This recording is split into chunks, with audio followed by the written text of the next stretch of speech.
di prodi selain prodi ekonomi pembangunan itu disebutkan sebagai mata kuliah pengantar ekonomi makro. Cuman di prodi kita, di prodi ekonomi pembangunan tidak ada kata pengantar lagi. Karena mata kuliah ini intinya di prodi ekonomi pembangunan, tapi ini masuk semua di seluruh prodi-prodi yang berjenis ekonomi. Dia di perpajakan masuk, di akuntansi masuk, di manajemen masuk. Cuman mereka namanya pengantar. Kalau kita di sini langsung ke intinya yaitu ekonomi makro. Baik, sebelum mata kuliah ekonomi makro ini kan kita sudah lulus nih, kita sudah selesai di mata kuliah ekonomi mikro. Di ekonomi mikro kemarin kita sudah menyelesaikan 3 titik poin. 3 titik poin itu apa sih pembahasan yang dibahas di ekonomi mikro? Di saat kapan sih dikatakan ekonomi mikro itu sebagai ilmu yang berhasil? Dan di saat kapan dikatakan ekonomi mikro itu sebagai ilmu yang gagal? Kalau gagal, apa itu setiap tahun itu diulang-ulang? Kan begitu. Itulah kira-kira logikanya. Kan begitu. Kemarin sudah kita bahas. Saya tidak ulangi panjang lebar di sini karena kita sudah lulus di sini. Demand dan supply sebagai pembahasan yang selama kita bahas selama 16 pertemuan di semester yang lalu. Saat kapan dikatakan sukses? Di saat terjadinya equilibrium market, di saat keseimbangan pasar itu terjadi QD sama dengan US. Di saat kapan gagal? Di saat itu ada demand dan excess supply, dan ini kita sudah hatam di sini. Kita sekarang berlanjut ke ekonomi makro. Sama halnya seperti ekonomi mikro, untuk pembahasan intinya ada 3 titik poin juga. Kalau di mikro apa sih yang dibahas di ekonomi mikro? Kalau di mikro QD dan QS, quantity demand dan quantity supply. Kalau di ekonomi makro yang dibahas itu adalah kebijakan fiskal. Ibu bertanya Pak? Ya. Fiskal itu apa ya Pak? Pemerintah. Maksud saya fungsi dan tujuannya. Oke, memang fiskal ini secara umumnya diketahui oleh masyarakat umum itu adalah pemerintah. Ya, kalau kita gandeng dengan apa sih kebijakan fiskal itu, barulah kita bisa buat definisi, baru kita bisa menguraikan. Kebijakan fiskal ini upaya boleh, mengatur boleh, mengusahakan boleh. Apa yang diupayakan? Ada 2 titik poin di sini. Yang pertama adalah mengatur. Apa yang diatur? Yang diatur itu ada 2. Yang pertama, apa kira-kira itu penerimaan suatu negara. Yang kedua, apa-apa saja pengeluaran suatu negara atau bangsa. Negara kita ini, apalah kira-kira di negara kita sebagai penerimaan? Penerimaan itu ada 2. Yang pertama pajak dan non pajak. Kalau pajak saya rasa kita semua sudah tahu, pajak itu sesuatu yang dipaksakan boleh, kalau bahasa kita paksakan, atau suatu nilai nominal yang ditentukan oleh pemerintah yang wajib ditunaikan oleh masyarakat. Kan itu dia pajak. Ada non pajak. Apa itu non pajak? Kalau contoh pajak tadi seperti kita pajak kendaraan, pajak rumah, itu kan sudah ditentukan pemerintah nominalnya. Kalau yang non pajak itu yang tidak ditentukan oleh pemerintah, seperti apa? Retribusi parkir itu bisa jadi. Atau setiap pedagang-pedagang kaki 5 itu kan ada itu diminta, ada orang-orang itu ke sana, mana sekolah hari ini. Karena ada itu kan, itu nggak tentu. Kalau banyak penjualan dikasih 5.000, kalau sedikit dikasih 2.000 misalkan. Itu termasuk non pajak, tapi itu harus masuk ke kas negara, bukan ke kas para preman setempat. Itulah yang perlu kita benahi sebagai seorang akademisi, ya. Jadi apa tadi kebijakan fiskal? Upaya pemerintah untuk mengatur penerimaan dan pengeluaran. Pengeluaran tadi pajak dan pajak. Pengeluaran apa? Segala sesuatu yang tercatat di APBN. Apa itu APBN? Anggaran pendapatan belanja negara. Ya, APBN. Disinilah yang akan kita bahas selama 16 pertemuan. Kalau ada nanti pembahasan di luar masalah negara, di luar masalah tentang pemerintah, ingatkan saya, berarti sudah lewat dari jalur ekonomi makro. Sama nanti kemarin, ini bahas pasar. Kalau ada sesuatu pembahasan yang tidak ada hubungannya dengan pasar, berarti salah jalur prosesnya. Sama dengan ini, kalau ada nanti di tengah jalan kita keluar dari kebijakan-kebijakan pemerintah, berarti sudah salah jalur, atau salah tema. Bisa diingatkan atau disuruh oleh mahasiswa. Selama 16 pertemuan kita akan membahas kebijakan fiskal, tentunya turunannya banyak. Nah, secara umumnya kebijakan fiskal yang kita bahas selama 16 pertemuan. Makanya sebetulnya kalau ingin pasca umum saja satu pertemuan ini sudah selesai di mata kuliah. Nggak perlu 16 kali pertemuan. Ya, itu yang akan kita bahas. Yang kedua, bisa kapan dikatakan equilibrium? Bisa kapan dikatakan suatu negara itu sebagai negara yang sukses? Atau dibahasakan bisa kapan dikatakan negara itu sebagai negara maju? Di saat investasi sama dengan saving. Kalau disimbolkan secara ekonomi I sama dengan S. Pak, kenapa negara kita ini dari dulu masih menjadi negara yang berkembang? Kapan negara kita ini akan menjadi negara maju? Apakah perkembangan negara kita ini tidak cukup untuk membuatnya menjadi negara yang maju? Ya, pertanyaan yang bagus. Memang sejak lahir kita sebagai mahasiswa, saya sebagai dosen sejak lahir, jangan-jangan sejak lahir orang tua saya, Indonesia ini sudah menjadi negara berkembang. Kenapa sampai sekarang Indonesia masih berkembang aja? Masih kembang apa Indonesia? Kan begitu. Kapan kita menjadi negara maju? Secara teori ekonominya, syarat negara maju itu harus cuma ini syaratnya. Kapan negara maju itu dikatakan sebagai negara yang dikategorikan sukses, maju, bisa memimpin negara-negara berkembang dan memimpin negara terbelakang? Investasi sama dengan saving. Investasi itu menginvestasikan dana kita. Sama dengan saving. Saving itu apa? Simpanan atau tabungan. Bisa kita aplikasikan untuk kita sehari-hari. Negara kita bisa dikategorikan negara maju, bisa kita investasi. Pembangunan jalan tol, infrastruktur boleh. Pembangunan itu kan investasi pemerintah kepada kita semua. Tapi kita boleh investasi sama dengan saving, sama dengan tabungan kita. Kita tidak boleh menghabiskan dana kita untuk investasi. Kalau kita tarik kepada diri kita punya duit 50 juta misalkan. Saya mau investasi supaya dana saya semakin banyak, semakin berkembang. Bagaimana caranya? Kita hanya boleh menginvestasikan 25 juta. Kita tidak boleh menginvestasikan dana kita 50 juta semuanya.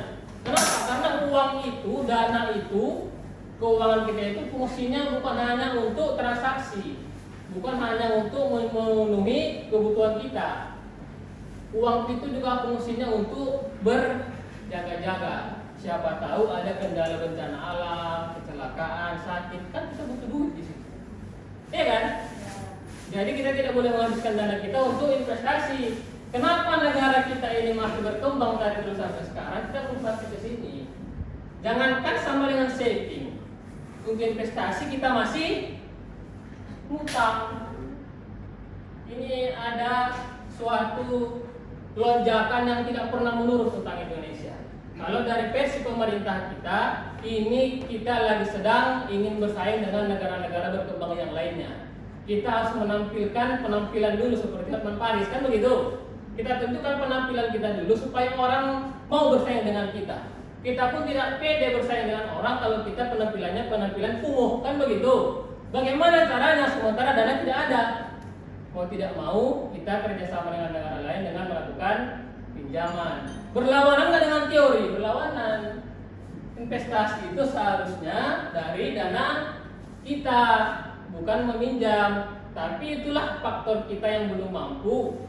Kapan kita mampunya? Kalau kita tunggu mampu ya nggak ada. Sama dengan kita. Kapan kita bisa punya rumah kalau nggak nyicil? Kecuali kita ada warisan, kan begitu. Kapan kita punya mobil kalau nggak nyicil?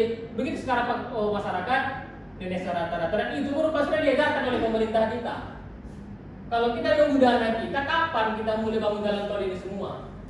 Kapan kita yakin? Kan begitu. Kita mulai dengan pinjam kerjasama dengan negara lain, walaupun nanti kita cicil, tapi kita sudah bisa bersaing. Dari persaingan itu, kita ada tuntutan untuk membayar utang, tapi kita bisa menambah keuntungan dari situ.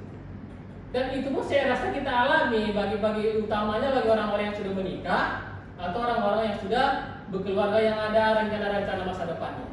Kan begitu? Inilah suatu ulasan untuk utang negara, tapi ini bukan suatu untuk kita hujat, karena tetap pemerintah kita.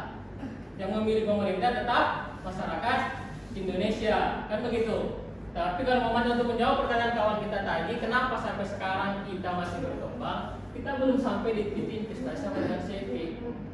Kita tidak bisa menilai, coba kita dulu, kita sudah investasi belum? Kan begitu. Kalau kita investasi, kira-kira ada duit kita nggak yang kita keluarkan kepada investasi itu? Atau kita ngutang? Menghabiskan dana kita yang tidak boleh, apalagi kita ngutang. Kan begitu kalau sekarang dengan ekonominya. Beginilah negara-negara. Apakah negara lain tidak ada utang? Banyak. Tapi bukan hanya untuk pokok-pokok untuk bersaing. Mereka hanya untuk mengembangkan diri ini yang berbeda. Kita ini seperti infrastruktur kan masih pokok. Kita butuh itu pokok. Macam rumah sama kita itu. Negara ini butuh jalan tol yang banyak, nggak butuh. Itulah rumahnya. Kalau nggak ada, gimana mau bersaing? Kemana orang mobilitas impor kan? Ekspor dan impornya kalau nggak ada. Kalau mamanya bandaranya cuma satu, pelabuhannya cuma satu, masa butuh di situ semua? Berarti butuh membangun bandara yang banyak, butuh membuat pelabuhan yang banyak. Ada nggak duitnya? Nggak ada. Makanya itu masalah kita. Tapi kita mau bersaing. Kalau kita nggak mau bersaing, ya kita tidur aja. Kalau kita tidur aja, jatuhnya kita nanti itu bisa menjadi negara yang tertinggal. Di situ masalahnya. Kalau negara tertinggal, negaranya tutup. Kalau tutup, dia ambil negara lain dan dia orang negara kita ini. Bisa jadi bukan Indonesia lagi namanya Cina. Cina melebar, kan begitu. Indonesia namanya sekarang menjadi Cina. Itu bisa jadi. Makanya kita tidak mau tertinggal, tidak mau tutup supaya tidak dibeli oleh negara-negara lain. Oke, terakhir mata kuliah kita ini berujung kepada masalah. Apakah teori ini berlaku bagi semua negara? Lalu Indonesia bagaimana Pak? Oke, teori ekonomi makro ini seumum-umumnya dilahirkan untuk semua negara. Cuman setelah dilaksanakan berbeda keadaan. Tidak boleh kita samakan keadaan di semua negara. Di sini kapan dikatakan negara itu sebagai negara non equilibrium? Equilibrium keseimbangan, kesuksesan. Non equilibrium berarti kita artikan sebagai tidak seimbang atau gagal. Kan begitu? Bisa kapan dikatakan negara kita sebagai negara yang gagal? Di saat terjadinya inflasi yang tidak terselesaikan. Inflasi ini apa? Inflasi kenaikan harga secara terus menerus. Kalau cuma 500 perak naik, kalau tiap bulan naik, siapa yang tahan? Mending naik 5.000 tahun 10 tahun mendatang ada lagi. Itu lebih mending daripada cuma 500 perak, bulan ini 500, bulan depan 700, bulan depan lagi 800. Kapan selesainya? Kalau terjadi inflasi di negara ini, nah inilah yang kita katakan tadi, bisa negara itu sebagai negara yang tertinggal atau dibeli oleh negara itu kita takutkan. Yang kedua apa? Unemployment ini pengangguran. Employment itu artinya kesempatan kerja atau angkatan kerja atau orang-orang yang mencari pekerjaan. Unemployment berarti yang bukan angkatan kerja, kita sebagai orang yang mencari kerja atau bahasa kita pengangguran. Kalau pengangguran terus meningkat tidak terselesaikan, berarti itu sebagai suatu masalah negara. Semua negara di dunia ini masalah terbesarnya adalah inflasi dan pengangguran. Masalah harga yang selalu naik dan pengangguran yang selalu bertambah. Masalahnya kedua-duanya ini tidak bisa diatasi secara sekaligus. Siapapun pemerintahnya tidak bisa mengatasi inflasi, memusnahkan inflasi, memusnahkan pengangguran, tidak bisa, harus memilih salah satunya. Kenapa seperti itu? Kalau pemerintah ini mengatasi inflasi, berarti kan pemerintah berupaya untuk menurunkan harga, itu artinya diturunkan harga-harga. Kalau diturunkan harga, kira-kira produsen itu masih mau nggak memproduksi banyak? Harga lagi turun. Apa kita buat banyak? Kalau kita sebagai penjual, ya kita batasi dulu produksi.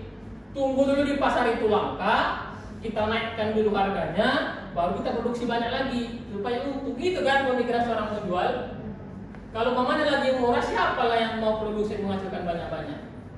Kalau seumpamanya dia mau menurunkan produksinya, siapa yang dikorbankan di situ? Tenaga kerja. Untuk apa tenaga kerja yang banyak kalau yang dihasilkan sedikit? Datanglah PHK. Terjadi PHK, apa yang meningkat? Pengangguran. Itulah kalau pemerintah mengatasi inflasi. Kita balik, kalau pemerintah mengatasi pengangguran, berarti pengangguran itu kita bayangkan sajalah mampu diatasi, kan? Berarti pemerintah membuka lapangan kerja yang banyak di mana-mana lapangan kerja. Siapapun yang sudah langsung bekerja. Bayangkan, semuanya bekerja, sedikit pengangguran atau tidak ada pengangguran. Berarti semua kita ini memiliki penghasilan. Kalau semua memiliki penghasilan, penjual pun nengok. Dia kan mampu, semua orang tidak ada orang miskin lagi. Dia mampu membayar harga mahal. Kenapa kita harga itu? Harga murah. Semua bekerja, semua memiliki penghasilan. Kenapa lagi penjual membuat harga murah barang itu? Apapun tidak jenis barangnya, otomatis harga barang bakalan meningkat karena kita mampu untuk membelinya. Kalau harga yang terus meningkat, apa artinya? Inflasi terus terjadi, kenaikan harga terus menerus. Kenapa meningkat?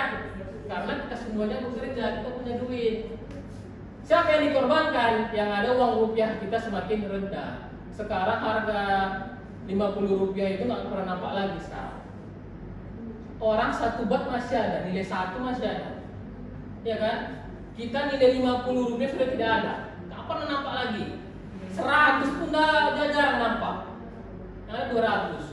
Angka 200 dulu baru laku di negara kita ini. Negara maju masih ada $1. 1, 2, 3 kita 100, 200 kan semakin melemah kita jadinya. Makanya bagaimana untuk Indonesia? Inflasi dan unemployment, pengangguran. Di mana kira-kira Indonesia ini yang seharusnya diatasi? Mampu nggak kira-kira Indonesia mengatasi keduanya? Kalau negara manusia tidak mampu, apalagi negara-negara berkembang. Indonesia berada di titik padat penduduk. Indonesia diibaratkan dinas itu bukan padat penduduk lagi, sudah melimpah. Kalau kita ibaratkan mengisi air di gelas, sudah penuh, masih terus kita isi. Itulah penduduk Indonesia. Karena sekarang kita ini masih memasukkan pemikiran perkataan orang lain kepada hasil kita. Kalau kamu sudah menikah harus cepat punya anak, kan begitu. Kalau setahun 2 tahun menikah belum punya anak, mandul ya, gitu kan? Itu masih mengganggu pikiran kita. Kalau usia sudah 25 tahun, 26 tahun, 27 tahun belum menikah, nggak laku ya? Nggak laku, kan begitu. Negara maju gitu nggak? Tidak. Negara kita begitu. Hal-hal seperti itulah kita berlomba-lomba supaya buru-buru menikah, buru-buru memiliki anak. Anak baru satu, udah 5 tahun, belum ada adiknya. Masalah nggak itu di negara kita? Masalah itu. Kalau yang begitu-begitu kita pikirkan, nah ginilah akan terus melimpahlah penduduk di Indonesia. Makanya masalah pengangguran ini Indonesia tidak bisa mengatasinya. Karena masih ada di pemikiran masyarakat itu seperti itu. Kita ini orangnya. Saya begitu, mungkin kenapa seperti itu. Anak udah 3 tahun, belum ada adiknya. Ini udah punya mobil, kok masih gini-gini aja? Kan begitu. Belum nggak dibilang orang, datang sendiri setan membisikkan ke telinga. Gitu kan? Indonesia ini tidak bisa mengatasi pengangguran. Menguranginya bisa, walaupun kecil kan begitu. Mau tidak mau, karena cuma 2 masalah besar suatu negara itu, mau tidak mau Indonesia harus menyelesaikan inflasi, menurunkan harga-harga barang, walaupun tidak teratasi diturunkanlah walaupun cuma 200 perak, 300 perak. Sekarang masalah kita sekarang lagi naik, masalah harga minyak goreng, kan begitu. Nah itu PR pemerintah, karena pemerintahnya berada di posisi mengatasi inflasi. Ini betul-betul PR pemerintah untuk mengatasi masalah-masalah harga-harga bahan pokok yang meningkat. Karena Indonesia sudah menyerah untuk mengatasi pengangguran, tapi menyerah itu dengan arti bukan berarti tidak bisa bekerja untuk mengatasi itu, bisa tapi hanya sebatas mengurangi, bukan membasmi, menghilangkan. Apalagi mengikuti negara maju mensubsidi yang pengangguran. Mana bisa kita? Negara maju subsidi kan, belum kerja dapat 300.000 sebulan, dapat 800.000 sebulan, dapat 1 juta 1 bulan, kan begitu. Apakah pemerintah bisa gitu banyak pengangguran di Indonesia? Mana sanggup? Begitu banyak pengangguran, kan begitu. Oke, inilah kira-kira ruang lingkup umumnya untuk mata kuliah ekonomi makro. Ya, nanti secara spesifiknya, secara khususnya kita akan bahas di pertemuan-pertemuan yang selanjutnya. Oke, ada kata-kata motivasi yang harus sama-sama mungkin kita pahamkan di diri kita masing-masing. Lakukanlah apa yang bisa kau lakukan. Jangan pikirkan yang belum bisa kau lakukan. Hidupmu tumbuh dari yang kau lakukan, bukan dari yang kau khawatirkan. Khawatirkan ini yang menjadi masalah kita sampai hari ini. Nanti gimana ya kalau bahasanya negative thinking? Dipikir pikiran kita ini masih penuh dengan nanti kalau begini gimana ya. Jadi gara-gara itu kita tidak berlaku apa-apa. Ya, mungkin ini sebagai penutup untuk pertemuan kita hari ini. Selanjutnya kita bisa berdiskusi. Saya membuka diskusi dari segala lini, bisa dari online maupun offline. Saya buka sampai di sini. Kalau ada kurang lebihnya saya mohon maaf. Terima kasih untuk semuanya. Assalamualaikum warahmatullahi wabarakatuh. Waalaikumsalam warahmatullahi wabarakatuh. Oke, saya izin pamit ya.